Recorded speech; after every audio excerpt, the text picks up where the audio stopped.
Welcome back to the Deep Dive. We take complicated history, pull it apart, and try to make sense of it all for you. That's the goal. Today, we're tackling something huge. German reunification. Imagine two countries split for, what, 45 years? Almost half a century, yeah. And then, boom, they merge into one single nation in just 11 months. October 3rd, 1990. It ended the Cold War division of Germany, just like that. Well, just like that makes it sound simple. The speed is actually the key here. Our mission today is to really unpack the whirlwind of political, economic, and social forces behind that date. Right. Because this wasn't really a merger of equals, it was more like an absorption of a very complex and, frankly, often painful process for many involved. And it all kicked off, symbolically at least, when the Berlin Wall came down. Yeah. November 9th, 1989. Exactly. So from the wall falling to a unified country in, Dynamically. what is that, less than 330 days, that speed, as you said, forced a lot of things, compromises, maybe overlooking some issues. Definitely. It shaped everything that followed. So that incredible pace, that's our starting point. And it begins, really, with the collapse of East Germany from the inside out. Okay, so let's dig into that internal pressure first. Why did reunification happen so fast? It wasn't just, a popular idea suddenly. The GDR, East Germany, it was really failing, wasn't it? Oh, absolutely. It was facing a fundamental crisis of legitimacy. The pressure from within was enormous. You had these huge peaceful protests of the peaceful revolution. Right. People were basically voting with their feet, making it crystal clear they rejected the communist system. Once the ruling party, the SED, lost control of the streets, their whole power structure just crumbled. And then came the elections, the first free ones in March 1990. Yes. And the results were decisive. Parties campaigning for reunification won a landslide victory. That popular mandate was undeniable. So the politics shifted dramatically, but you mentioned economics earlier. Was that pushing the timeline too? Hugely. That political decision sealed it, but the sheer urgency was economic. East Germany's economy, I mean, people thought of it as the strongest in the Soviet bloc, but by 89, 90, it wasn't holding up. Not at all. The infrastructure was creaking, outdated. And crucially, its currency, the Ostmark, was virtually worthless outside the country. People were flooding west, chasing the stable Deutschmark. A brain drain and a currency crisis rolled into one. Exactly. It forced immediate talks about a merger. The situation was becoming unsustainable by the day. So, okay, West Germany, under Chancellor Helmut Kohl, steps in. He offers support, that 10-point plan, basically commits to absorbing the East. Right. But legally, how did they manage it so quickly? Normally, creating a new state, writing a constitution, that takes years. That's where the legal shortcut comes in, a really significant one. To get that speed, they bypassed the whole process of drafting a new constitution for a unified Germany. So what do they do instead? Instead, the East German parliament, the Volkskammer, voted for the GDR to essentially dissolve itself and for its newly formed states to accede to the Federal Republic of Germany under Article 23 of West Germany's Basic Law. Accession. So not a merger of equals creating something new, but East Germany joining West Germany under its existing rules. Precisely. It was like joining an existing club rather than founding a new one together. It made the process incredibly fast. But it also immediately set the dynamic, didn't it? Framed it as an absorption from the very start. It absolutely did, and that had huge implications for the economic and social integration that came next. Okay, so the internal pressure is immense. The legal path is cleared for speed. But this wasn't just a German affair, was it? They needed sign-off from outside. Critically important. Yes, international approval was non-negotiable. Why? Who held the keys? Because of how World War II ended. The four main Allied powers, the US, the UK, France, and the Soviet Union, they still held residual rights and responsibilities for Germany as a whole and for Berlin. Ah, so they technically still had a say over Germany's final status. Exactly. They were the gatekeepers to full German sovereignty. So for reunification to happen and for Germany to become fully independent, the two Germanys had to negotiate a final settlement with those four powers. And that became the 2+4 talks. The two Germanys plus the four allies. That's right, a complex diplomatic dance. What was the biggest hurdle there? I'm guessing Moscow wasn't exactly thrilled about a bigger unified Germany, potentially aligned with the West. That was the absolute core issue. The stakes were enormous, not just German sovereignty, but Germany's future military and security alignment. The sticking point was NATO. Right.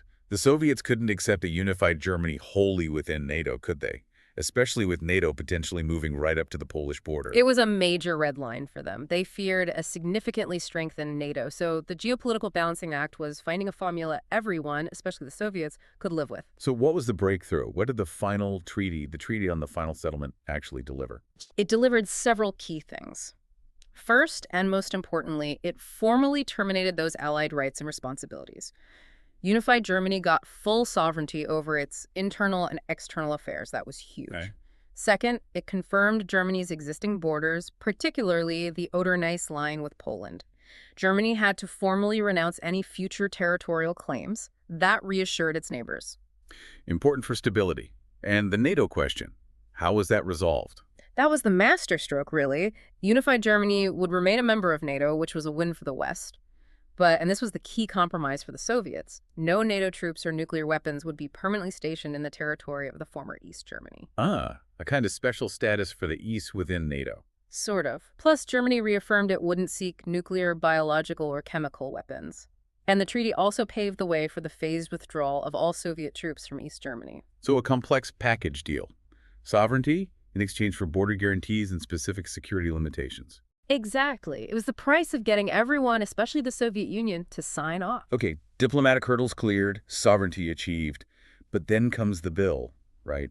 Making one country out of two very different economic systems. That sounds expensive. Let's talk money.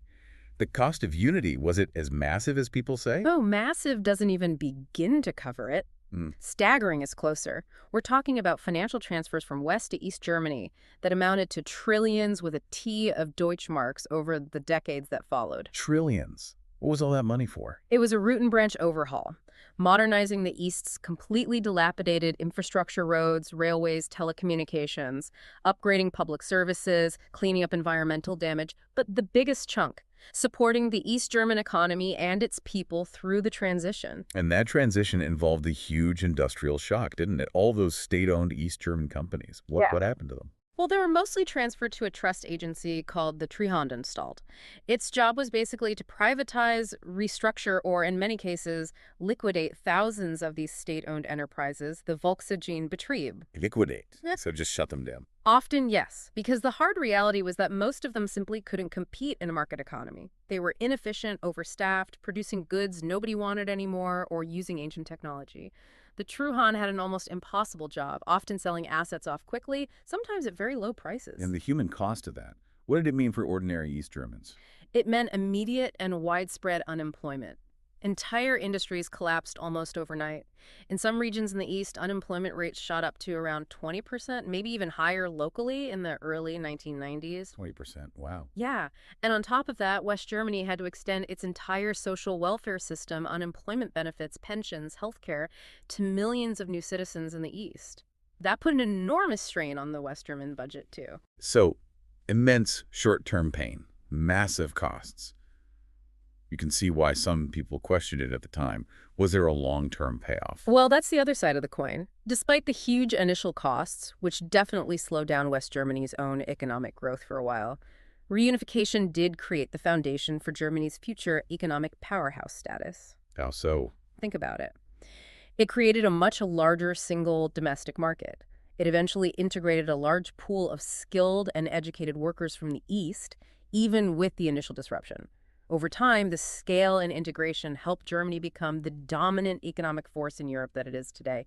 Short-term pain for long-term gain, economically speaking. Let's zoom in on Berlin for a moment, the symbolic art of the division and then of the reunification. It became the capital again in 1991, right, replacing Bonn. Yes, the Bundestag voted to move the capital back to Berlin, but the city itself was physically and mentally divided for so long.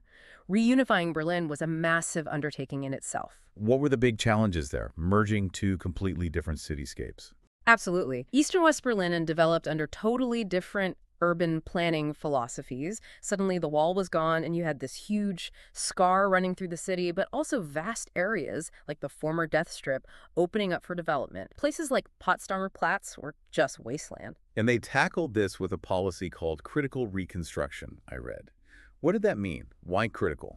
It was a very deliberate, almost political architectural choice, critical because it was meant to be critical of the large-scale, often prefabricated modernist architecture favored in the GDR and some of the post-war developments in the West. So what was the alternative they pushed for? The idea was to revive the traditional pre-war European city layout, defined street blocks, limited building heights, traditional materials, trying to recreate the density and feel of historical Berlin. You see it very clearly in the rebuilding of Potsdamer Platz or the area around Friedrichstrasse. Even the Reichstag renovation fits this idea of blending history with modernity. Interesting. So they were rebuilding the city's physical structure.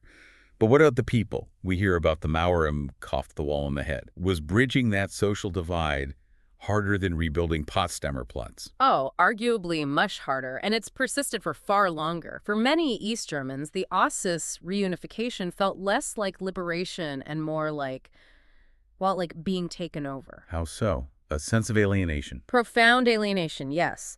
There was often a feeling, sometimes justified, sometimes perhaps perceived, that West Germans, the Wesses, viewed everything from the East as inferior. East German qualifications weren't always recognized, careers evaporated, life experiences were suddenly devalued or dismissed. Like your entire past 40 years didn't quite count anymore. Exactly. Imagine being told, implicitly or explicitly, that the way you lived, the things you achieved, the culture you knew, it was all second rate.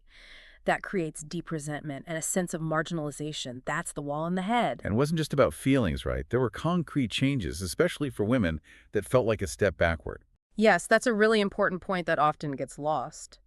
The GDR, for all its faults, had certain social structures that were in some ways more progressive than the West's at the time, particularly concerning women's participation in the workforce.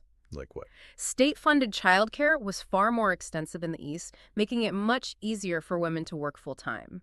Abortion rights were also more liberal in the East. When reunification happened, the more conservative West German legal and social systems were largely adopted. So women in the East actually lost some ground. Many felt they did, yes. They lost some of that state support structure. This feeling of social regression, combined with the economic insecurity and high unemployment we talked about, it all fed into those persistent social tensions. And sadly, in some areas, it also contributed to a rise in frustration that sometimes manifested as xenophobia in the 1990s. Hashtag tag tag outro. So putting it all together, Yeah. what's the big takeaway for you listening to this? We've seen German reunification wasn't just one thing. It was driven by this potent mix, internal collapse in the East, absolutely essential diplomatic negotiations, the 2+4 talks. Right, getting that international green light. And then this colossal financial commitment, mostly from the West. Yeah. But at its core, the speed and the legal mechanism meant it was fundamentally an integration based on the West German model. An absorption, really, not a merger of equals. And the sources, the history, really highlight that central paradox. Politically, reunification was a stunning success, right? It ended the division, restored German sovereignty, closed a major chapter of the Cold War. A huge geopolitical win. But that very success, achieved through rapid absorption, came at a high price. The economic costs were immense, yes, but maybe more enduring are the social divisions that wall in the head. The process solved the problem of two Germanys, but it created new, long-lasting questions about fairness, about cultural recognition, about what a truly unified German identity means even now, decades later. That's something to really think about.